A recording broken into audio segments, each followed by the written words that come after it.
Easy tortilla pizza recipe ang isi-share ko sa inyo. Madali lang itong gawin at talagang masarap. Perfect ito sa mga batang mahilig sa pizza tulad ng anak ko. Gusto mo rin ba? Tara, luto tayo. At sa recipe nga natin ngayon, ito yung mga ingredients na kakailanganin. Para naman sa ating pizza sauce, ito yung gagamitin ko, yung Tostitos na chunky salsa.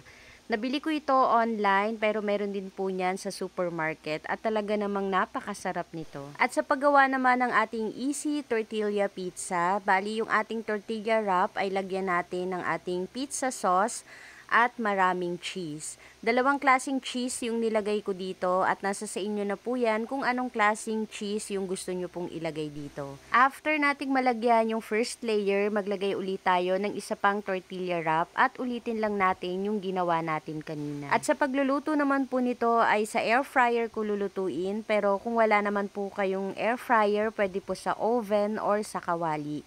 Pagka sa kawali naman po, dapat mahinang apoy lang yung gamit natin sa pagluluto. Pwede rin po pala kayo dito maglagay ng iba pang toppings na gusto ninyo, katulad ng ham, pepperoni, or pineapple.